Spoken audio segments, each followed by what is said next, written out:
Donc, bonjour à toutes et à tous. J'ai eu à cœur de partager le psaume 23 avec vous ce matin. On va lire ce psaume dans la version de Semeur. Psaume de David. « L'Éternel est mon berger, je ne manquerai de rien. Grâce à lui, je me repose dans des prairies verdoyantes, et c'est lui qui me conduit au bord des eaux calmes. Il me ravigore, et pour l'honneur de son nom, il me conduit sur le droit chemin. Si je devais traverser la vallée où règnent d'épaisses ténèbres, je ne craindrai aucun mal, car tu es auprès de moi. Ta houlette me conduit et ton bâton me protège. Pour moi, tu dresses une table aux yeux de mes ennemis, tu oins d'huile parfumer ma tête, tu fais déborder ma coupe. Oui, toute ma vie, ta bonté et ton amour me poursuivront, et je pourrai retourner au sanctuaire de l'Éternel tant que je vivrai.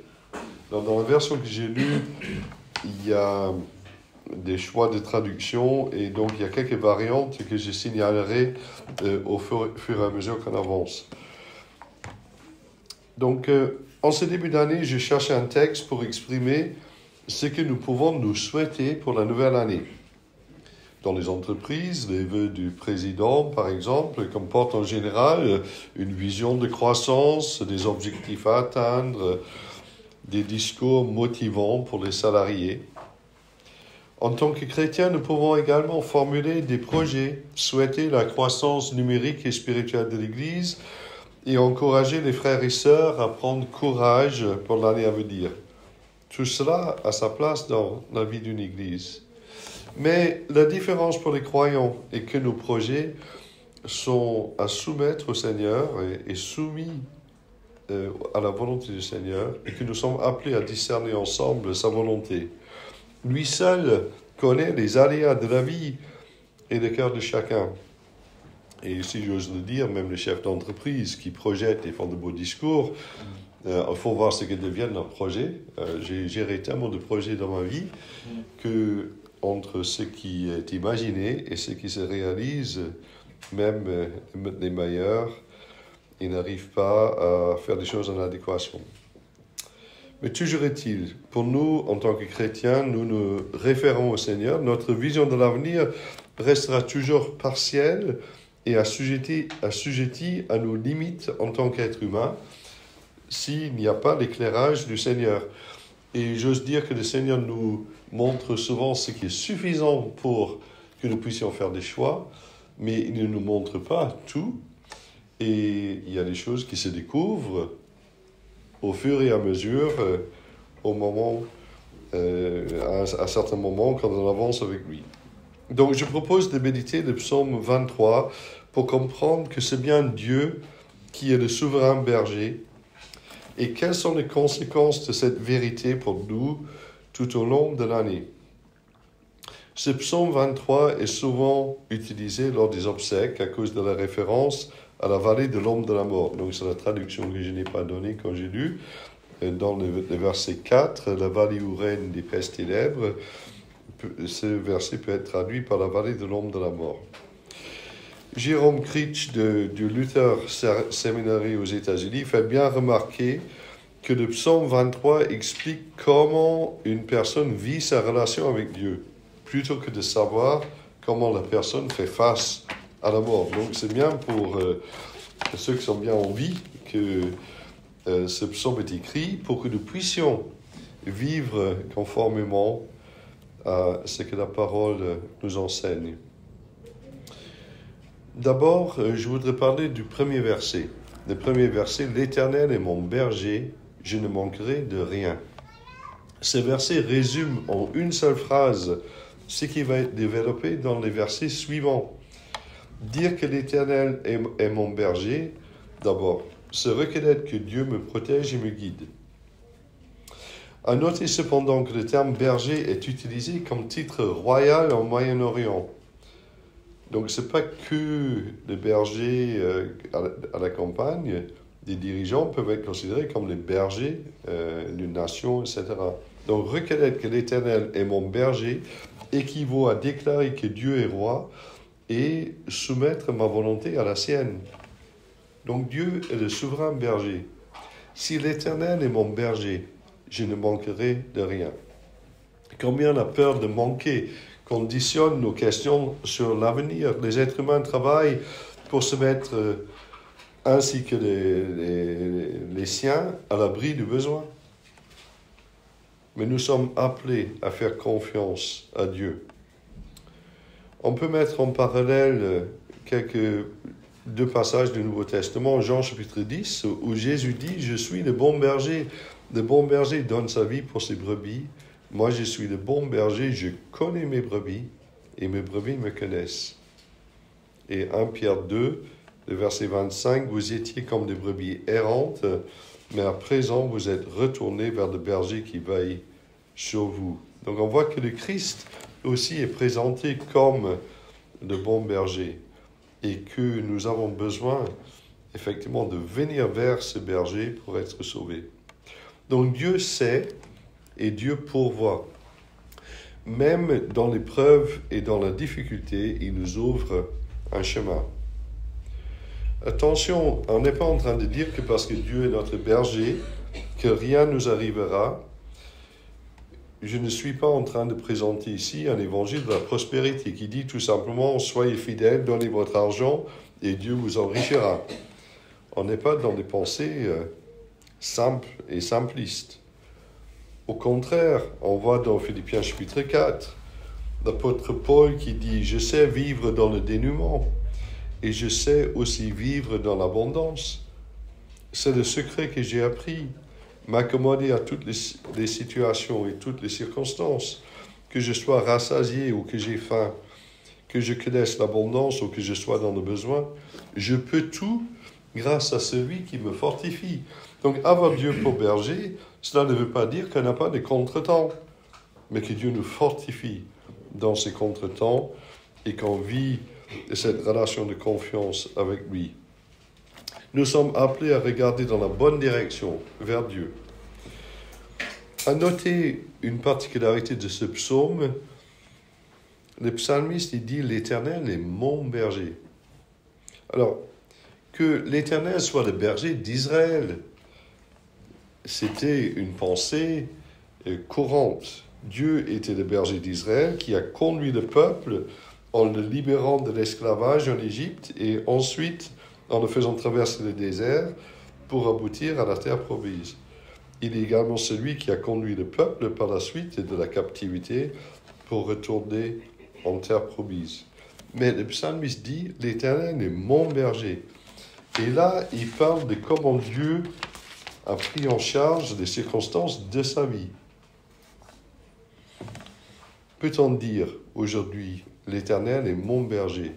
J'ose lui faire confiance.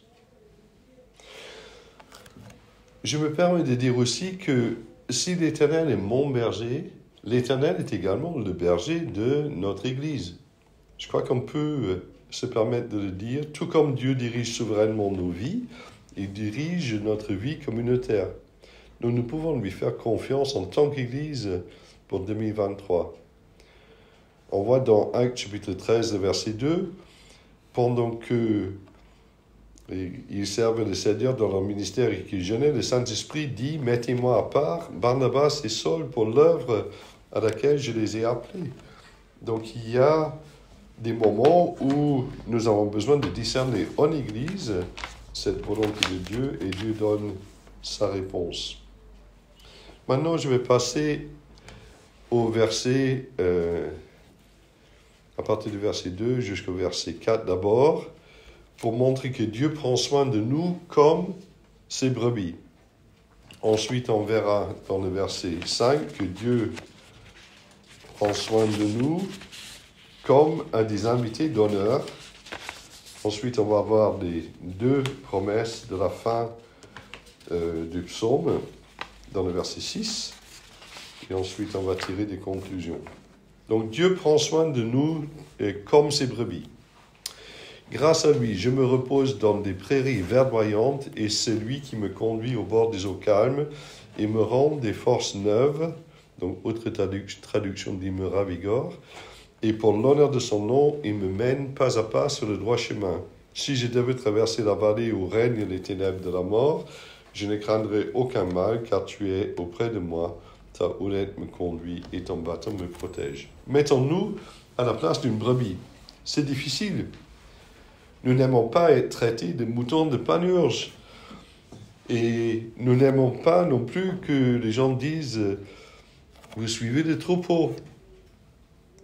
Il y a un terme en anglais « sheeple », des gens qui suivent, voilà, c'est un péjoratif. Mais en tant que chrétiens, pourtant, nous avons choisi de suivre celui qui est notre bon berger. Il sait où il nous amène et sa volonté est bonne et agréable. Romains chapitre 12, verset 2.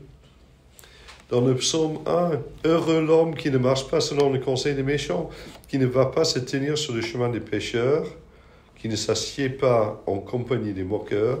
Toute sa joie, il la met dans la loi de l'Éternel, qu'il médite jour et nuit. Il prospère comme un arbre planté près d'un courant d'eau. Il donne toujours son fruit lorsqu'on revient la saison. Son feuillage est toujours vert. Tout ce qu'il fait réussit. » Donc nous sommes, quelque part, comme des brebis. Dieu, il sait tout. Nous, on ne sait pas tout. Lui, il voit des dangers que nous, on ne voit pas. C'est normal qu'il y ait cette relation de dépendance par rapport à Dieu. C'est Dieu et Dieu. Mais Dieu nous donne du repos. C'est intéressant. Est-ce que cela aurait été votre premier projet pour 2023? Ce que je veux, c'est de vivre le repos. En lisant ça, je me suis dit, j'aurais pas pensé à ça. Quel curieux plan d'action pour 2023, nous reposer en Dieu. Et pourtant, Dieu veut que nous soyons reposés et nourris. Connaissons-nous des prairies verdoyantes? Je ne peux que supposer que les prairies verdoyantes, c'est quand on se nourrit de la parole de Dieu, et on trouve les richesses de Dieu en lisant et on découvre, on se sent nourri. Mais Dieu aussi nous conduit près des eaux calmes. Je ne sais pas si vous avez essayé d'amener un animal au bord d'une rivière qui va vite. Je vous rappelle, c'est le chien de notre fils. Steven m'a dit, tu jettes la balle dans la rivière et le chien va aller chercher. Et je vais à un endroit et l'eau passait très vite. Je jette la balle, le chien n'est pas allé, il a perdu la balle. Mais les eaux calmes, quand les eaux sont calmes, bien sûr, c'est plus facile. Et pour les brebis, pour boire, il faut que les eaux soient calmes. Et Dieu veut nous amener vers ces eaux calmes, de calme. Est-ce que c'est un objectif aussi? Peut-être avons-nous besoin de ces eaux calmes, de trouver notre ressourcement en Dieu avant tout.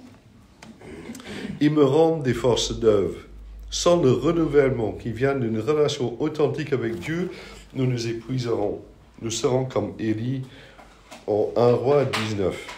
Je vous invite à lire ce passage.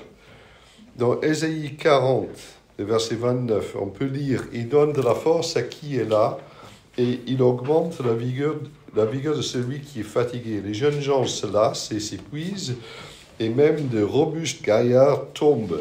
Mais ceux qui comptent sur l'Éternel renouvellent leur force, ils prennent leur envol comme de jeunes aigles sans se lasser, ils courent, ils marchent en avant, et ne s'épuisent pas. » Alors, que dit encore ces versets sur les brebis? Pour l'honneur de son nom, il me mène pas à pas sur le droit chemin. Dieu nous a associés à son nom, à sa gloire, tout pécheur que nous sommes, si nous avons accepté le Christ dans notre cœur. Si les chrétiens tombent, Dieu, quelque part, est désolé.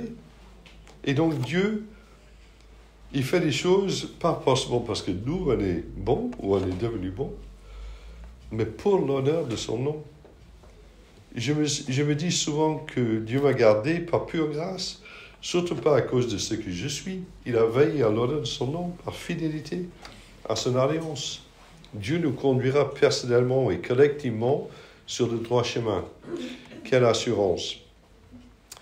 Si je devais traverser la vallée où règnent les ténèbres de la mort, je ne craindrais aucun mal. cette traversée n'est pas celle de la vie à la mort. Je ne pense pas que ce psaume parle en particulier de ça. Je pense que ça doit parler des brebis qui vont d'un lieu à un autre lieu. Il y a certains passages un peu dangereux où peuvent se cacher des animaux sauvages, etc. Il s'agit d'un lieu où il y a un danger pour la vie des brebis, où les brebis pourraient être blessées ou tuées par un animal sauvage. Donc notre vie ne sera pas sans risque. Il y aura des moments un peu tendus et plus difficiles.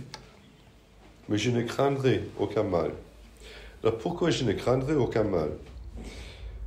Déjà à cause de la présence du Seigneur, car tu es auprès de moi.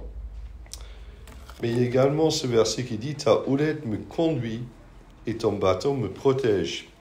La houlette a la particularité, si je comprends bien, de permettre d'attraper la patte d'une brebis qui est en train de s'égarer. C'est-à-dire, il y a une sorte de petit... C'est juste ça, voilà. On n'aime pas être entravé, comme la brebis qui part. Il ne voit pas un danger, il va dans un sens. Nous, on pense que c'est le bon sens. Et après, Dieu nous attrape par la patte, il nous tire un peu par là. Je me rappelle une fois, j'étais dans un avion de fret. Qu'importe, on arrive à Bordeaux dans le brouillard et on descendait, je voyais l'altimètre se décrémenter. On était toujours dans le brouillard. Et le pilote qui tape sur l'épaule du copilote, il dit il tourne 2 ou 3 degrés, on descend dans le nuage, elle est alignée avec la piste et elle atterrit tout de suite. Je dis quand même, il y a des moments où il faut ajuster. Alors, si le gars il avait contesté, ah non, mais pourquoi? On se serait peut-être planté. C'était impressionnant. Hein? Je me demande si on aurait dû décoller d'ordi. Parce que la piste n'était pas dégagée de brouillard à Bordeaux. Mais bon, c'était intéressant. Et il y a des moments où le Seigneur nous attrape et ce n'est pas le chemin que nous on aurait imaginé. Et c'est vrai individuellement et c'est vrai collectivement. Ta houlette me conduit, mais aussi le berger il marche devant avec sa houlette en d'autres circonstances et on suit. Donc ça, c'est plus sympathique. Le bâton, ça sert à chasser les animaux sauvages. Alors, quelle est la conséquence de tout cela?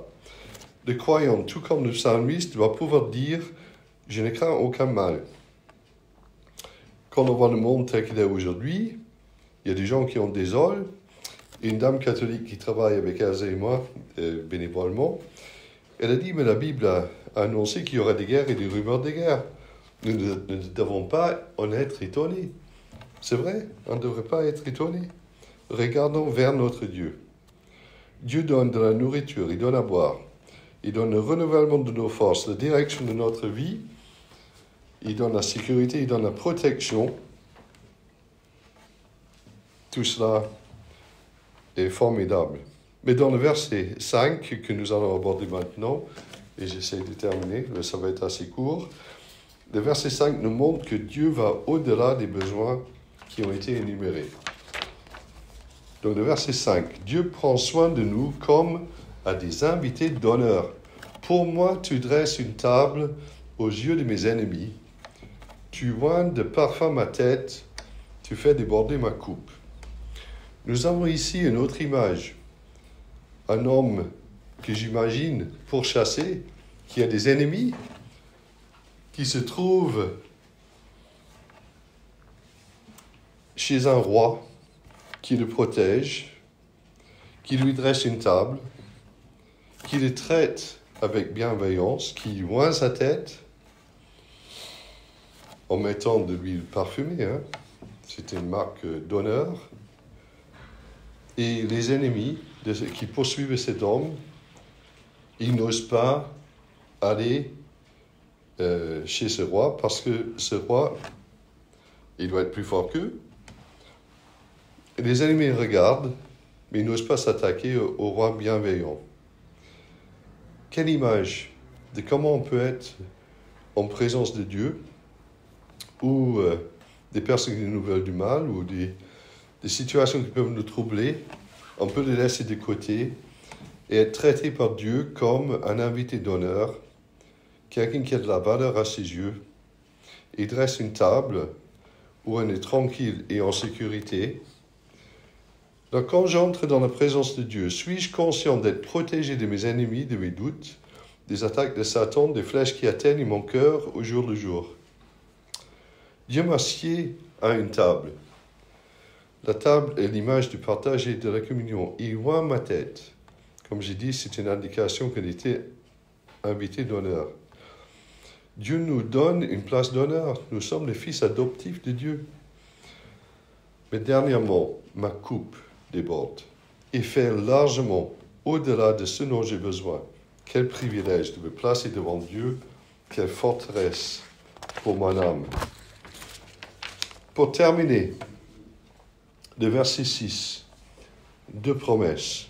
Oui, toute ma vie, ta bonté et ton amour m'accompagneront et je pourrai retourner au temple de l'Éternel tant que je vivrai. Et dans la version LSG, oui, le bonheur et la grâce m'accompagneront tous les jours de ma vie et j'habiterai dans la maison jusqu'à la fin de l'Éternel jusqu'à la fin de mes jours.